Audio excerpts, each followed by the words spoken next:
¿Cómo se dice mariposa en inglés? You say lift or elevator. ¿Seguro? Of course, you see. Both go floor to floor. Para fiestas y posadas.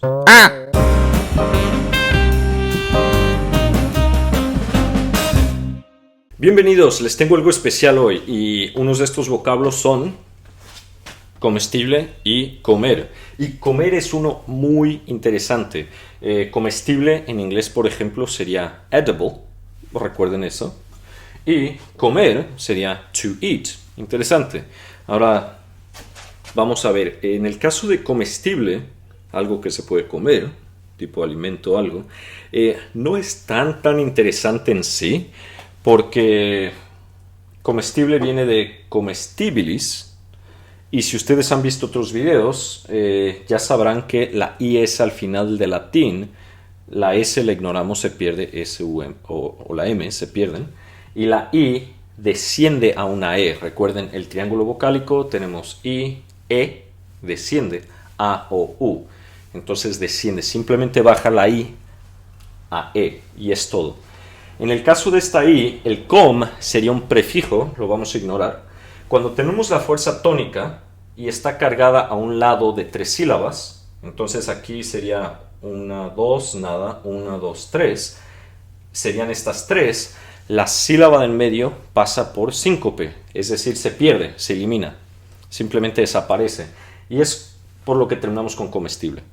Ahora, en el caso de comer, acuerdo a Corominas, entra la lengua en 1140 y tenemos otros derivados que entran en la lengua después, aunque unos de ellos, por ejemplo, ya existían antes, pero la palabra se hizo popular en grande y ya entró oficialmente después, como vemos comestible, que termina pasando. Y en ciertos casos una palabra puede cambiar semánticamente a tener una extensión semántica, donde tenemos de comedor como quien come, a comedor el lugar donde se come. Tenemos también estas extensiones semánticas, que nuevamente se pueden producir poco a poco, pero en lo que viene siendo la lengua en general, cuando ya la mayoría de las personas la utilizan de esa forma y se considera esa la forma de uso de la palabra, tenemos eso ya después. Ahora, la palabra interesante es comer, y veremos por qué. Entonces comer, algo que pasa con comer es que comer antes era comer. Y es interesante porque tenemos otros verbos con este caso, como en el caso del verbo creer, ¿verdad? Que muchas personas coloquialmente pronuncian creer. Entonces el verbo creer, muchos lo pronuncian simplemente querer, ¿verdad? No sé qué creer. En vez de creer, no sé qué creer. Pero también tenemos el verbo ver. Y el verbo ver sufrió todos estos cambios, como los verán ustedes en otros videos, si buscan el video de querer y el verbo de ver. Dicho esto, ignoraremos esto por el momento, ya que no es el enfoque. Y vamos a hablar del verbo comer, que era comer. Y ahora de aquí tenemos, a ver, había síncope, y vamos a reconstruir esta parte. Tenemos comeder, y esto es algo interesante porque ahora para latín necesitamos el final, normalmente una E para el verbo, pero no solo esto, sino que ahora hay que quitar el prefijo y lo voy a escribir con mayúsculas por tradición.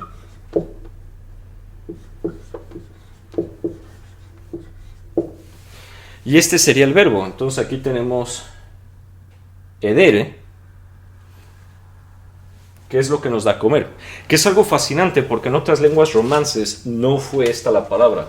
Si piensan ustedes, por ejemplo, en italiano o en francés, en italiano tenemos mangiare, en francés tenemos manger, que sería como mandiblar, por decirlo así, o masticar. Ese acto, entonces no se tomó del verbo comer de latín, es interesante. Pero bueno, así son las lenguas.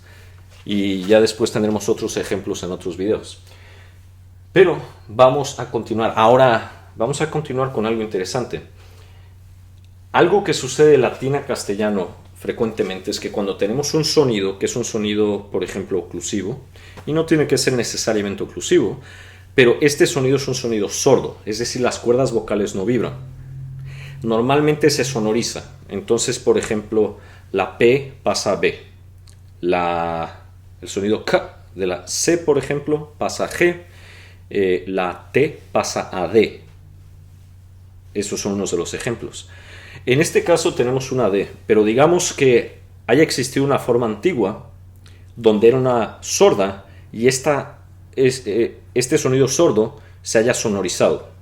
Bueno, cambiémoslo.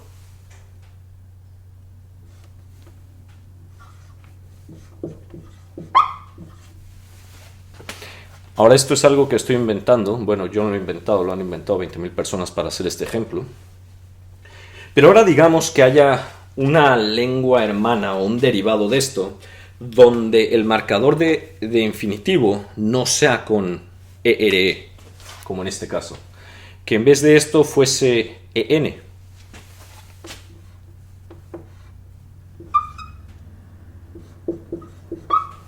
Y tenemos eten.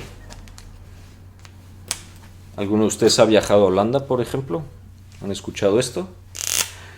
O, ¿qué tal si hay una lengua hermana a esta de aquí, que hace unos 200 años posiblemente la fonología haya cambiado y en vez de tener un sonido oclusivo, como en este caso es oclusivo, alveolar, entonces acá sería dental, pero que esta lengua en vez de dental, ta, fuese ta, alveolar? Bueno.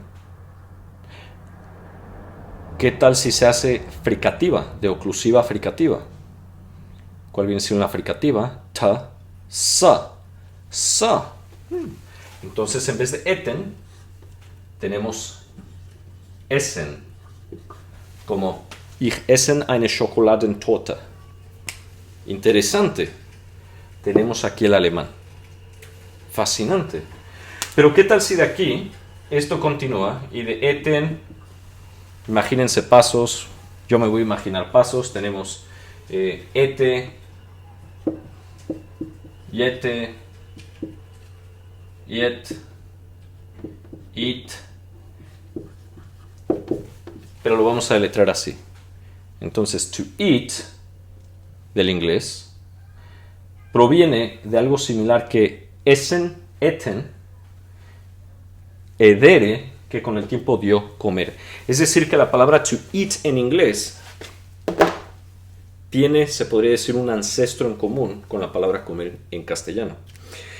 A una pequeña nota, esto es algo que a veces se hace en la reconstrucción o en la lingüística histórica para tratar de llegar a un término en común que haya tenido un grupo de lenguas. Entonces, este es uno de los tipos de trabajo que se hace, por ejemplo, al reconstruir, o lo que hicieron los lingüistas al tratar de reconstruir una lengua en común entre las lenguas que hoy día consideramos indoeuropeas.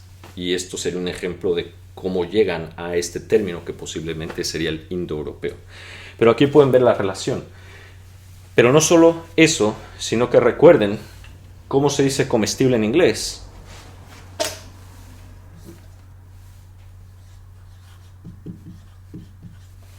Y de aquí viene edible. Entonces, como pueden ver, la lingüística es una maravilla y el castellano es tan precioso. Las lenguas en general. Bueno, dicho esto, espero les haya gustado y hasta la próxima.